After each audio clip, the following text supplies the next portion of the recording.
അസ്സലാമു അലൈക്കും, നമസ്കാരം. Welcome to Jasna's cooking world. ഇന്നത്തെ റെസിപ്പി ഒരു ചിക്കൻ ചീസ് ബണ്ണിൻ്റെ റെസിപ്പിയാണ്. നമ്മൾ ബണ്ണിൻ്റെ ഉള്ളിൽ ചിക്കനും ചീസൊക്കെ വെച്ചിട്ടുള്ളതാണ്. നല്ല ടേസ്റ്റിയാണ്, അതുപോലെ ഈസിയാണ് ഉണ്ടാക്കാനായിട്ട്. അപ്പോൾ നമുക്കത് എങ്ങനെ ഉണ്ടാക്കാൻ നോക്കാം. അപ്പോൾ ആദ്യം നമുക്ക് വേണ്ടത് ബണ്ണാണ്. ബണ്ണ് നമുക്ക് വീട്ടിൽ ഉണ്ടാക്കിയെടുക്കുകയും ചെയ്യാം, അല്ലാന്നുണ്ടെങ്കിൽ പുറത്തുനിന്ന് മേടിച്ചതായാലും മതി. ബണ്ണിൻ്റെ റെസിപ്പിയൊക്കെ ഞാനിതിന് മുന്നേ ഇട്ടിട്ടുണ്ട്.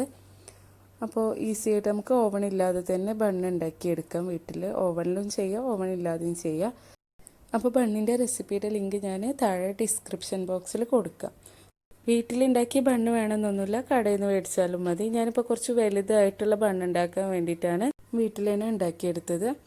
കടയിൽ നിന്ന് കിട്ടുമ്പോൾ നമുക്ക് ഇത്ര വലുപ്പത്തിൽ കിട്ടില്ലല്ലോ. അപ്പോൾ നമുക്കിനി ബണ്ണ് ബേക്ക് ചെയ്യാൻ വെച്ചിട്ട് അതിലേക്ക് വേണ്ട ഫില്ലിംഗ് ഒക്കെ ഒന്ന് റെഡിയാക്കി എടുക്കാം. അപ്പോൾ അതിന് വേണ്ടിയിട്ട് ഞാൻ 200 ഗ്രാം എല്ലില്ലാത്ത പീസ് ചിക്കൻ എടുത്തിട്ട് ഇതുപോലെ ചെറിയ പീസായിട്ട് കട്ട് ചെയ്തിട്ട് കഴുകി വെള്ളം കളഞ്ഞ് വെച്ചിട്ടുള്ളതാണ്.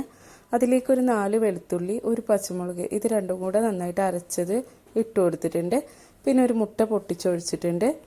പിന്നെ ഇതിലേക്കൊരു 3/4 table spoon Kashmiri chilli powder ഇട്ട് കൊടുത്തിട്ടുണ്ട്. പിന്നെ ഒരു 1/2 ടേബിൾ സ്പൂൺ വിനിഗർ ഒഴിച്ചു കൊടുത്തിട്ടുണ്ട്. പിന്നെ ഒരു ടീസ്പൂൺ ടൊമാറ്റോ സോസ് ഇട്ട് കൊടുത്തിട്ടുണ്ട്. അതുപോലെ ഒരു ടീസ്പൂൺ റെഡ് ചില്ലി സോസും ഒഴിച്ചു കൊടുത്തിട്ടുണ്ട്. പിന്നെ നമുക്ക് ആവശ്യത്തിനുള്ള ഉപ്പ് ചേർത്ത് കൊടുക്കാം. മുളക് പൊടി ചേർത്ത് കൊടുക്കുന്ന സമയത്ത് നോർമൽ മുളക് പൊടിയാണെന്നുണ്ടെങ്കിൽ 1/2 ടേബിൾ സ്പൂണൊക്കെ ചേർത്താൽ മതി, ഒരുപാട് എരിവൊന്നും വേണ്ട. പിന്നെ ഇതിലേക്കൊരു 3 ടേബിൾ സ്പൂൺ കോൺഫ്ലവർ കൂടെ ചേർത്ത് കൊടുക്കാം. അങ്ങനെ ഞാനൊരു 3 ടേബിൾ സ്പൂൺ കോൺഫ്ലവർ ചേർത്ത് കൊടുത്തിട്ടുണ്ട്. എന്നിട്ട് ഇതെല്ലാം നന്നായിട്ടൊന്ന് മിക്സാക്കി കൊടുക്കുന്നുണ്ട്. ഇപ്പോൾ അതാ നല്ല പാകത്തിന് ചിക്കൻ നന്നായിട്ട് മാരിനേറ്റ് ചെയ്ത് വെച്ചിട്ടുണ്ട്. പിന്നെ ഞാൻ എടുത്തിട്ടുള്ളത് 2 ഉരുളക്കിഴങ്ങാണ്. ഉരുളക്കിഴങ്ങ് ചെറിയ ക്യൂബ്സ് ആക്കിയിട്ട് കട്ട് ചെയ്തിട്ട് കുറച്ച് വെള്ളം ഒഴിച്ചിട്ട് ഒരു 1/4 ഭാഗം വേവാക്കി വെച്ചിട്ടുള്ള ഉരുളക്കിഴങ്ങാണ്. ജസ്റ്റ് ഒന്ന് നമ്മൾ വെള്ളം ഒന്ന് തിളച്ച് ഉരുളക്കിഴങ്ങ് ഇട്ടിട്ട് 1 മിനിറ്റ് ഒന്ന് തിളപ്പിച്ചെടുത്ത ശേഷം ഓഫ് ചെയ്തിട്ട് അതിലെ വെള്ളമൊക്കെ കളഞ്ഞു വെച്ചിട്ടുള്ളതാണ്. ഉരുളക്കിഴങ്ങ് ഒരുപാട് വേവിക്കരുത്, കാരണം നമുക്കിത് ഫ്രൈ ചെയ്തെടുക്കാനുള്ളതാണ്. അപ്പോൾ ഒരു 1/4 ഭാഗം വേവിച്ചെടുത്താൽ മതി. ഇനി നമുക്കിത് രണ്ടും ഒന്ന് ഫ്രൈ ചെയ്തെടുക്കണം. അപ്പോൾ ആദ്യം നമുക്ക് ഈ പൊട്ടാറ്റോ ഒന്ന് ഫ്രൈ ചെയ്തെടുക്കാം.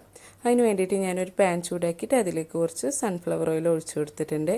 ഓയിലൊന്ന് ചൂടായി വരുമ്പോൾ നമുക്ക് അതിലേക്ക് ഈ പൊട്ടാറ്റോ ഇട്ട് കൊടുക്കാം.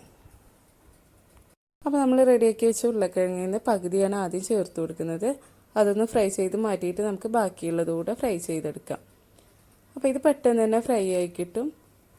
ഇതുപോലെ ഇങ്ങനെ ഇളക്കി കൊടുത്തിട്ട് അതൊന്ന് ഫ്രൈ ചെയ്തെടുക്കാം. അങ്ങനെ ഇത് ഫ്രൈ ആയി വന്നിട്ടുണ്ട്. ഇനി നമുക്കിത് എണ്ണയിൽ നിന്ന് മാറ്റിയിട്ട് ബാക്കിയുള്ള ഉരുളക്കിഴങ്ങ് ഇതുപോലെ തന്നെ ഫ്രൈ ചെയ്തെടുക്കാം. അപ്പോൾ ഞാനിതെല്ലാം എണ്ണയിൽ നിന്ന് മാറ്റുന്നുണ്ട്. അങ്ങനെ നമ്മൾ ഇതുപോലെ തന്നെ ബാക്കിയുള്ള പൊട്ടാറ്റോ കൂടെ ഫ്രൈ ചെയ്തെടുക്കുന്നുണ്ട്.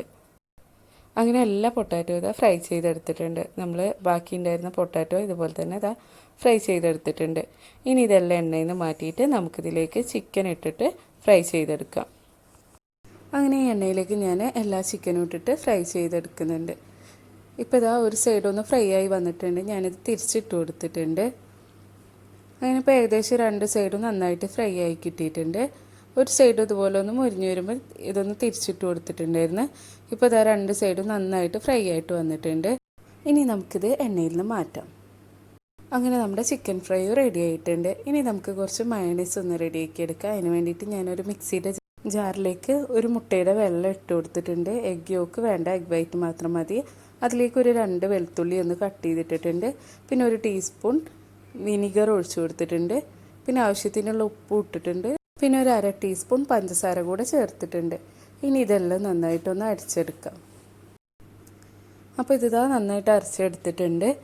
ഇനി നമുക്കിതിലേക്ക് ആവശ്യത്തിനുള്ള ഓയിൽ ഒഴിച്ചു കൊടുക്കാം. നമ്മൾ എത്രയാണ് മയോണൈസിന് എത്ര തിക്നെസ് വേണോ അതിനനുസരിച്ച് ഓയിൽ ഒഴിച്ചു കൊടുക്കുക. ഞാനിപ്പോൾ ഒരുപാട് തിക്കാക്കി എടുക്കുന്നില്ല, മയോണൈസ് ഈ ഒരു പാകത്തിന് അരച്ചെടുത്തിട്ടുണ്ട്. ഇനി നമുക്കിതൊരു സൈഡിലേക്ക് മാറ്റി വെക്കാം. അപ്പോൾ നമ്മൾ നേരത്തെ ബേക്ക് ചെയ്യാൻ വെച്ച ബണ്ണ് റെഡിയായി വന്നിട്ടുണ്ട്. ഞാനൊരു 25 മിനിറ്റോളം ബേക്ക് ചെയ്യാൻ വേണ്ടിയിട്ട് എടുത്തിട്ടുണ്ടായിരുന്നു. ഇപ്പോൾ കണ്ടില്ലേ, ബണ്ണ് നല്ല സോഫ്റ്റായിട്ട് റെഡിയായി വന്നിട്ടുണ്ട്. ഇനി നമുക്കിതിൻ്റെ ഈ മുകൾ ഭാഗം ഒന്ന് ചെറുതായിട്ടൊന്ന് കട്ട് ചെയ്ത് മാറ്റണം. അപ്പോൾ നമുക്കതെങ്ങനെ ചെയ്യാൻ നോക്കാം. എന്നിട്ട് വേണം അതിൻ്റെ ഉള്ളിൽ ഫില്ലിങ് വെച്ച് കൊടുക്കാനായിട്ട്. അപ്പോൾ ഞാനിപ്പോൾ ഒരു ബണ്ണ് എടുത്തിട്ടുണ്ട്. ഇനി ഒരു കത്തി ഉപയോഗിച്ചിട്ട് ഇതുപോലെ ഇങ്ങനെ അതിൻ്റെ മുകൾ ഭാഗം ഇങ്ങനെ കട്ട് ചെയ്ത് കൊടുക്കുന്നുണ്ട്. നമുക്കിതിൻ്റെ ഉള്ളിൽ ഫില്ലിങ് വെക്കണമല്ലോ, അതിന് വേണ്ടിയിട്ടാണ് നമ്മൾ ഇതുപോലെ ഇങ്ങനെ കട്ട് ചെയ്തത് മാറ്റുന്നത്.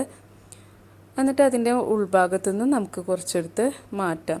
അപ്പോൾ അത് ഞാൻ കുറച്ച് ഉള്ളിൽ നിന്നെടുത്ത് മാറ്റിയിട്ടുണ്ട്. എന്നിട്ട് കൈ വെച്ചിട്ടൊന്ന് നന്നായിട്ട് പ്രസ് ചെയ്ത് നമ്മൾ ഈ ബണ്ണിൻ്റെ ഉള്ളിൽ നിന്ന് മാറ്റിയ ആ ബണ്ണിൻ്റെ ചെറിയ പീസുകളുണ്ടല്ലോ അതിങ്ങനെ ഇതിൻ്റെ സൈഡിലൊക്കെ ആയിട്ട് ഇങ്ങനെ വെച്ച് കൊടുത്തിട്ടുണ്ട്. കുറച്ച് എടുത്ത് വെച്ച് കൊടുത്തിട്ടുണ്ട്, സൈഡിലേക്കായിട്ട് വെച്ച് കൊടുത്തിട്ടുണ്ട്. ഈ പീസിൽ നിന്ന് ഇങ്ങനെ എടുത്തിട്ട് നമ്മളിതിൻ്റെ ഉള്ളിൽ നിന്ന് എടുത്ത പീസാണ്, അത് ഇതുപോലെ ഇങ്ങനെ എല്ലാ സൈഡിലായിട്ട് വെച്ച് കൊടുത്തിട്ടുണ്ട്. ഇങ്ങനെ വെക്കണമെന്നില്ല, വേണമെന്നുണ്ടെങ്കിൽ ഇങ്ങനെ വെച്ച് കൊടുത്താൽ മതി. ഇനി ഇതിൻ്റെ ഉള്ളിലായിട്ട് നമുക്ക് കുറച്ച് ടൊമാറ്റോ സോസ് ഒഴിച്ചു കൊടുക്കാം. അതുപോലെ കുറച്ച് മൊസറല്ല ചീസ് ഇട്ട് കൊടുക്കണം. നമ്മൾ സ്റ്റഫ്ഡ് ചിക്കൻ ചീസ് ബണ്ണാണല്ലോ. പിന്നെ നമ്മൾ നേരത്തെ ഉണ്ടാക്കി വെച്ച മയണൈസ് ഉണ്ടല്ലോ, അതിൽ നിന്ന് ഒരു 2 ടേബിൾ സ്പൂൺ ഒഴിച്ചു കൊടുത്തിട്ടുണ്ട്. അപ്പോൾ നമ്മൾ ഫ്രൈ ചെയ്ത് വെച്ച പൊട്ടാറ്റോ അതുപോലെ ചിക്കൻ അതൊക്കെ വെച്ച് കൊടുക്കുന്നുണ്ട്. നമുക്ക് എത്ര വേണ്ടത് അതിനനുസരിച്ച് വെച്ച് കൊടുക്കാം. ഞാനിപ്പോൾ ഇത് വലിയ ബണ്ണായ കാരണം അത്യാവശ്യം ചിക്കനും പൊട്ടാറ്റോ ഒക്കെ ഇതിൽ വെച്ച് കൊടുക്കുന്നുണ്ട്. അപ്പോൾ അതൊക്കെ നമ്മുടെ ഇഷ്ടത്തിനനുസരിച്ച് കൂട്ടിയും കുറയ്ക്കുകയൊക്കെ ചെയ്യാം. വീണ്ടും ഞാൻ കുറച്ചുകൂടെ പൊട്ടാറ്റോ ഇതിൻ്റെ മുകളിലായിട്ട് വെച്ച് കൊടുക്കുന്നുണ്ട്. അതുപോലെ കുറച്ചുകൂടെ ടൊമാറ്റോ സോസ് ഒഴിച്ചു കൊടുക്കുന്നുണ്ട്. നമുക്കിഷ്ടമുള്ളത്ര ഒഴിച്ചു കൊടുക്കുക, നമുക്ക് എത്രയാണോ വേണ്ടത് സോസൊക്കെ അത് അത്ര ഒഴിച്ചു കൊടുക്കുക. പിന്നെ കുറച്ചുകൂടെ മയണൈസ് കൂടെ ഒഴിച്ചു കൊടുക്കുന്നുണ്ട്. ഇനി ഇതിൻ്റെ മുകളിലായിട്ട് നമുക്ക് മൊസറല്ല ചീസ് കുറച്ചധികം ഇട്ട് കൊടുക്കാം. എത്ര വേണോ അതിനനുസരിച്ച് ഇട്ട് കൊടുക്കാം. ഇതുപോലെ എല്ലാ സൈഡിലായിട്ട് ഇട്ട് കൊടുക്കുന്നുണ്ട് ഞാൻ. അപ്പോൾ കുറച്ചുകൂടെ മൊസറല്ല ചീസ് ഇട്ട് കൊടുക്കുന്നുണ്ട്.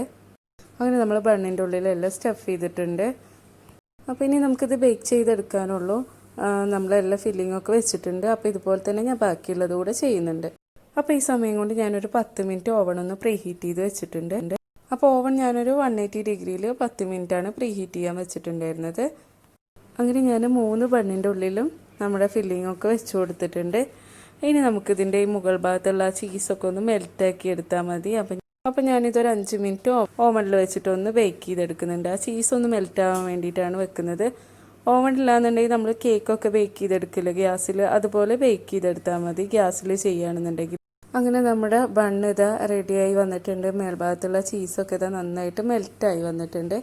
നമുക്ക് ഓവണില്ലെങ്കിൽ ഗ്യാസിൽ ചെയ്തെടുക്കുക. നമ്മളിതൊരു സ്റ്റീൽ പ്ലേറ്റിലേക്ക് വെച്ചിട്ട് വേറൊരു പാത്രത്തിൽ ഇറക്കി വെച്ചിട്ട് ആ ചീസൊന്ന് മേൽഭാഗത്ത് ചീസ് മെൽറ്റാവാനല്ലേ ഉള്ളൂ, ബാക്കിയെല്ലാം നമ്മൾ കുക്കായിട്ടുള്ളതാണല്ലോ. അപ്പോൾ അത്രേ ഉള്ളൂ, ഈസി ആയിട്ട് ഉണ്ടാക്കിയെടുക്കാൻ പറ്റും. ഇനി നമുക്കിതൊന്ന് കട്ട് ചെയ്ത് നോക്കാം. അപ്പോൾ ഞാൻ ജസ്റ്റ് ഇതിങ്ങനെ ഒന്ന് കട്ട് ചെയ്തിട്ടുണ്ട്. കണ്ടില്ല, നല്ല ചീസൊക്കെ മെൽറ്റായിട്ട് വന്നിട്ടുണ്ട്.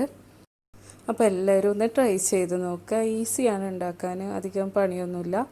അപ്പോൾ എല്ലാവരും ട്രൈ ചെയ്യുക. അതുപോലെ നമ്മുടെ വീഡിയോ ഇഷ്ടമാവണമെങ്കിൽ ലൈക്ക് ചെയ്യുക, ഷെയർ ചെയ്യുക. സബ്സ്ക്രൈബ് ചെയ്യാത്തവരുണ്ടെങ്കിൽ സബ്സ്ക്രൈബും കൂടെ ചെയ്യുക. ഇൻഷാല്ലാ വേറൊരു വീഡിയോ ആയിട്ട് വീണ്ടും കാണാം.